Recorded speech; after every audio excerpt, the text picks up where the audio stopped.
Hola, soy Gesel Pardo y te invito a escuchar este ciclo de podcast relacionado con la psicología del desarrollo. En esta primera entrega abordaremos los problemas que se presentan en la adolescencia relacionados con su salud física, cognitiva y psicosocial, y para eso tenemos una invitada especial, la psicóloga Alexandra Belandi. Hemos escuchado con frecuencia que los cambios de conducta del adolescente son resultado de las hormonas, y si bien estas juegan un rol de gran influencia, las hormonas no son las únicas responsables de los cambios en la manera de sentir, pensar y actuar del adolescente. Trataremos de explicar la complejidad de esta etapa de tránsito de la niñez a la adultez que transcurre entre los 11 a los 20 años aproximadamente. Demos así la bienvenida a nuestra invitada. Alexandra, gracias por estar aquí. A ti, Gesel, muchas gracias por la invitación. Como ya lo mencionaste, para entender la complejidad de este periodo es necesario detenernos en el análisis de las repercusiones que tienen los cambios biológicos que son típicos de la pubertad y, por supuesto, su relación con el proceso de adaptación social. Aquí vale la pena resaltar que desde la dimensión intelectual se da lugar al desarrollo de las operaciones formales, las cuales van a tener una consecuencia en la conducta y en el aprendizaje, y constituirán, junto con el pensamiento moral, la esencia del desarrollo del individuo en todo lo que es su contexto social. Un cambio físico importante es el inicio de la pubertad. Recordemos que es el proceso que lleva a la madurez sexual y que se da como resultado de cambios hormonales. Estos cambios puberales suelen empezar a los 8 años en las niñas y a los 9 años en los varones. Sin embargo, existe un amplio rango de edades en las cuales se manifiestan diversos cambios. Esta etapa se caracteriza por la aparición del vello púbico, axilar y facial, así como el crecimiento corporal que se da rápido, hay una mayor grasa en la piel, en el desarrollo del olor corporal, y la maduración sexual llega unos años más tarde. La menarquia, que es la primera menstruación, será uno de los últimos acontecimientos. En los chicos observaremos el desarrollo del vello en la cara, en las axilas, el rápido crecimiento de la estatura, como también el aumento del grosor de los huesos, de la masa muscular, y comenzará también la producción de espermatozoides. Perfecto, Alexandra. Hablemos ahora un poco de las consecuencias. Claro que sí. A nivel psicosocial de todos esos cambios, el ajuste psicológico del adolescente está influenciado por la aceptación social de esos cambios físicos que está experimentando. Esto supone que en el momento de la maduración tiene una trascendencia importante en el adolescente, pero esta madurez tiene cambios diferentes y opuestos en niñas y en varones. Existen numerosas investigaciones sobre el desarrollo evolutivo que muestran que los chicos que maduran pronto tienen ventajas con respecto a las chicas que también experimentan pues muy pronto también los cambios físicos. Mientras que cuando estos cambios se dan de forma tardía parece que ocurre lo contrario, es decir, que son ellas las que tienen mayores ventajas. Durante este periodo, una de las preocupaciones es la imagen que tiene el adolescente de su apariencia física y sobre todo el impacto que esta tiene en la percepción de los iguales. Esto explica que tengan peor imagen tanto las chicas que maduran pronto como los chicos que lo hacen demasiado tarde, ya pues que en ambos cambios ven su apariencia física poco atractiva y piensan además que esta misma percepción la tienen los demás, lo que los lleva a tener unos procesos bajos de autoestima y a sentirse poco queridos. En cualquier caso, parece que las consecuencias menos favorables se dan en los jóvenes que maduran en momentos en los que no tienen modelos de la misma edad, con los que pueden compartir sus experiencias, es decir, cuando ellos constituyen una minoría dentro de un grupo. Acá otro factor de riesgo de desajuste psicológico es cuando ocurren varios sucesos estresantes al mismo tiempo, como por ejemplo la llegada de la pubertad, la transición a la secundaria. También existen algunos factores contextuales como el origen étnico, la escuela, el vecindario, que pueden llegar a ser muy decisivos en el proceso. Gracias, Alexandra. Complementando un poco tu intervención y pasando a otro cambio fascinante, encontramos autores como Daniel Siegel que propone que los cambios en el adolescente se deben principalmente a los cambios importantes que se dan en el cerebro. Estos se dan durante los primeros años de la adolescencia y establecen 4 cualidades de nuestro mundo durante esta época que son la búsqueda de novedades, el compromiso social, mayor intensidad emocional y exploraciones creativas. Hay cambios en los circuitos fundamentales del cerebro que hacen que el periodo adolescente sea diferente al de la niñez. Como lo proponen autores como Bird, el desarrollo del cerebro inmaduro puede permitir sentimientos que anulan la razón y que impiden que presten atención a las advertencias de los adultos que consideran lógicas y persuasivas. Las conductas de riesgo en el adolescente refleja en este caso la inmadurez en el cerebro. Ahora bien, continuemos con otros temas importantes que se relacionan con la salud. como lo son los hábitos de sueño, los trastornos alimentarios. En algunos casos podemos encontrar también abusos de sustancias y depresión. Adelante, Alexandra. Sí, por supuesto. Por ejemplo, hablando de los hábitos de sueño, es muy frecuente la privación del sueño entre los adolescentes. Y a medida que crecen los niños se van a la cama más tarde, duermen menos hora, cuando en realidad los adolescentes necesitan tanto sueño más que cuando eran mucho más pequeños. Como lo señala Joan, dormir los fines de semana no compensa la pérdida de sueño durante la semana escolar, que es una falsa creencia. Este patrón de hábito de dormir tarde y dormir más durante el día contribuye al insomnio y a su vez esta privación de sueño tiene una gran influencia en la motivación. Puede ocasionar irritabilidad, además afecta la concentración y el desempeño escolar. Incluso puede ser fatal para los conductores adolescentes, aunque en la mayoría de los casos irse a dormir más tarde es el resultado de hábitos que se van adquiriendo. Así que muchos expertos reconocen que detrás de sus problemas de sueño también hay cambios biológicos, la secreción de la melatonina, que a partir de la adolescencia empieza a ocurrir más tarde por la noche. Sin embargo, la necesidad del sueño en los adolescentes es la misma que han tenido antes. Gracias, Alexandra, de acuerdo contigo. Otro tema de gran importancia es la percepción de la imagen corporal y los trastornos que se pueden desarrollar. Y es que debido al incremento normal de grasa corporal durante la pubertad que se produce en las niñas, muchas, especialmente las que están más avanzadas en el desarrollo, se sienten desdichadas, totalmente insatisfechas con su apariencia. Cuando esta preocupación por el control del peso y la imagen corporal es excesiva, puede ser un síntoma de anorexia o de bulimia nerviosa. La anorexia nerviosa es una amenaza potencial para la vida. Las personas con anorexia tienen una imagen corporal distorsionada y aunque su peso es mucho más bajo de lo normal, creen que están demasiado gordas, tienen un miedo extremo de perder el control y engordar. Los primeros signos de advertencia incluyen la determinación secreta de hacer dieta, la insatisfacción después de perder el peso, el establecimiento de metas de un peso más bajo después de haber alcanzado el peso que se deseaba al principio, así como el ejercicio excesivo y la interrupción de la menstruación regular. Por su parte, la bulimia nerviosa, según la Sociedad Americana de Psiquiatría, se presenta cuando una persona por lo regular pasa por enormes atracones de breve duración. Se pueden dar en aproximadamente 2 horas y luego trata de purgar el alto consumo de calorías por medio de la inducción del vómito, de dietas o ayuno estricto. También recurren a ejercicios excesivamente vigorosos, laxantes, enemas y diuréticos. Esos episodios ocurren al menos 2 veces por semana durante un mínimo de 3 meses. Por lo general, las personas con bulimia no tienen sobrepeso, pero están obsesionadas con su peso y su físico. Suelen tener baja autoestima y sentirse abrumadas por la vergüenza, el desprecio por sí mismas y la depresión. Los adolescentes, debido a su necesidad de autonomía, pueden rechazar la intervención de la familia y pueden llegar a necesitar de la estructura de un ambiente institucional. Necesitarán de una intervención integral de terapia psicológica, nutricionista, intervenciones clínicas y en algunos casos el uso de psicofármacos debido al riesgo de depresión y suicidio. Por eso es muy importante atender a tiempo. Ahora bien, otro punto de mucha relevancia es el uso de sustancias.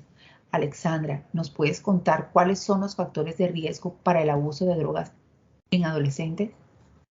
Por supuesto, Hessel, de acuerdo con diferentes autores como Hawkins, entre los factores de riesgo encontramos, por ejemplo, un temperamento difícil, un pobre control de impulsos y una tendencia a la búsqueda de sensaciones, las influencias familiares, cuando hablamos de que existen predisposiciones genéticas al alcoholismo, al consumo y a la aceptación de droga por parte de los padres, cuando hay unas prácticas de crianza inadecuadas o ineficaces, un contexto de conflicto familiar, relaciones problemáticas familiares o distantes. Hablamos de cuando se presentan problemas conductuales tempranos y persistentes, en particular agresión, el fracaso académico y la ausencia de compromiso con la educación, el rechazo de los padres, hay asociación con consumidores de drogas, marginación y rebeldía, el inicio temprano del consumo de sustancias.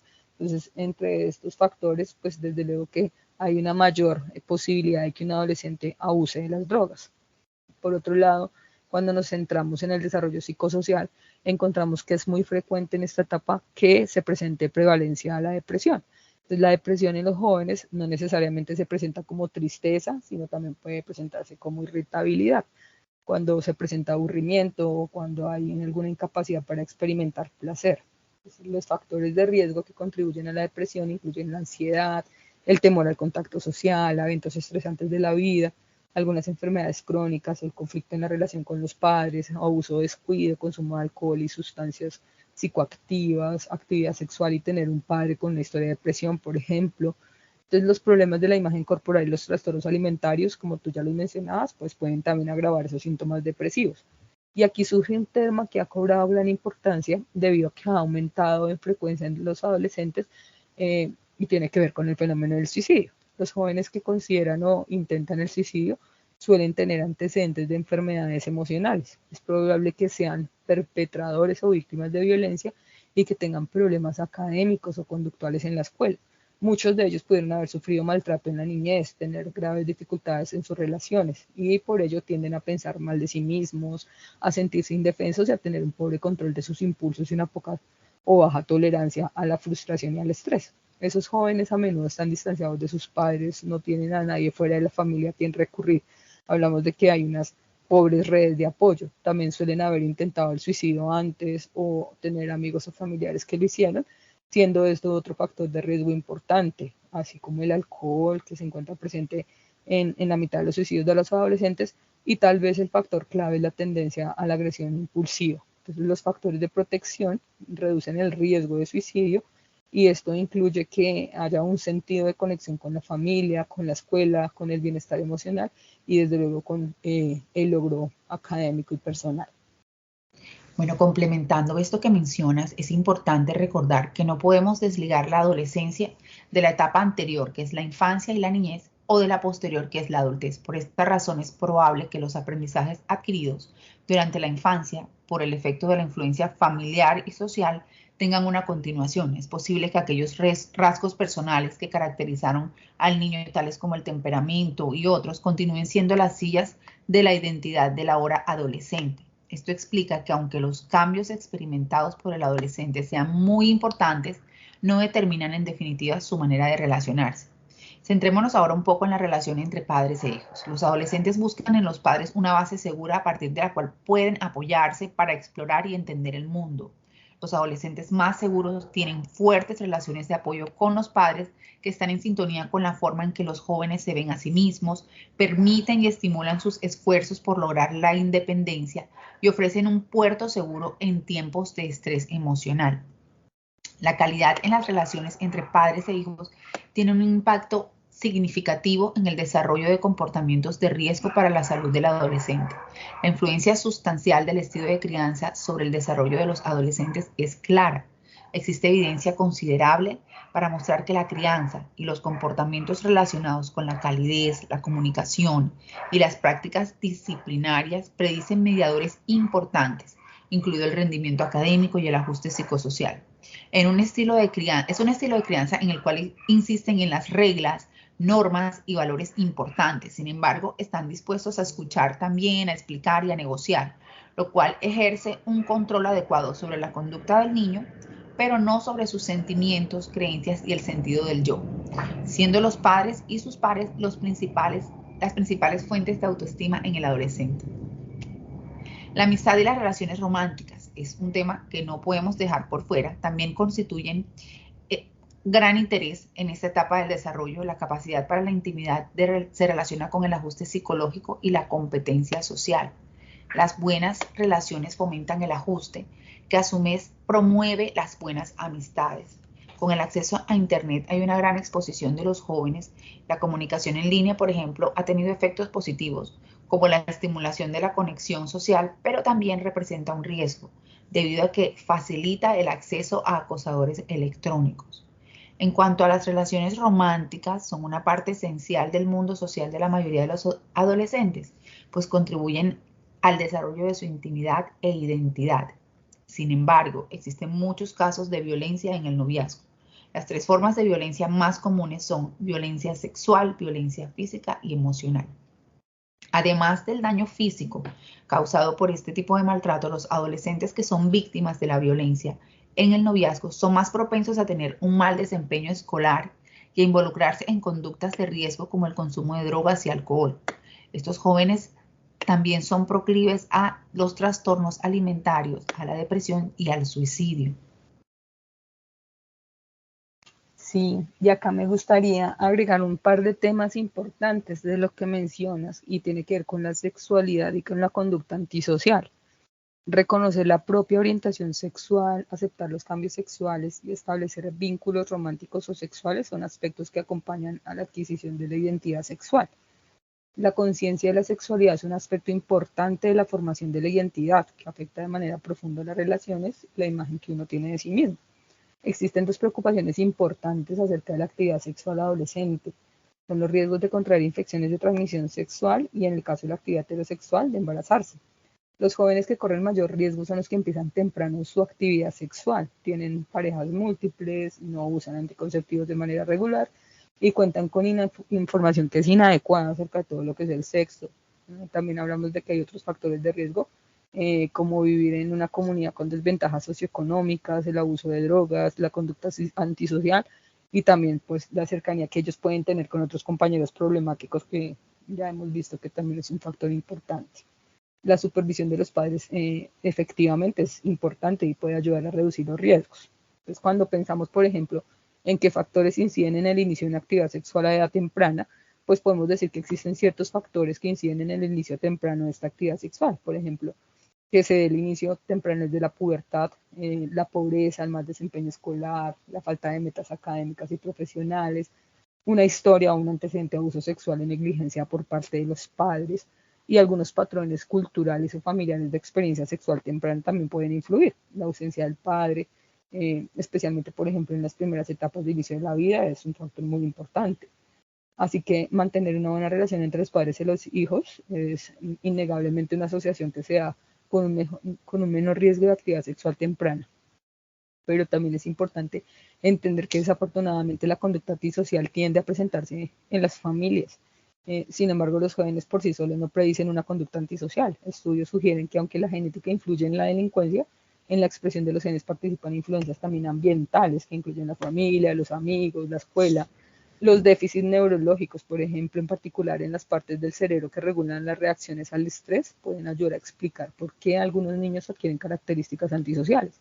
Entonces, como resultado de esos déficits neurológicos, que pueden ser también como derivados de la interacción de factores genéticos o un temperamento difícil con ambientes tempranos adversos, es posible que los niños no reciban o no hagan caso de las señales de advertencia para pues, poder detener sus conductas impulsivas.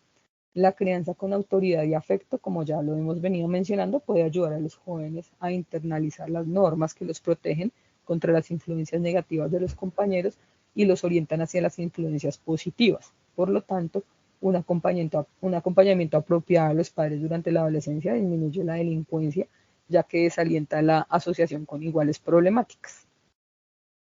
Muchas gracias, Alexandra, por todos tus aportes. Bueno, estaremos más adelante con siguientes temas del desarrollo. Muchas gracias. Muchas gracias.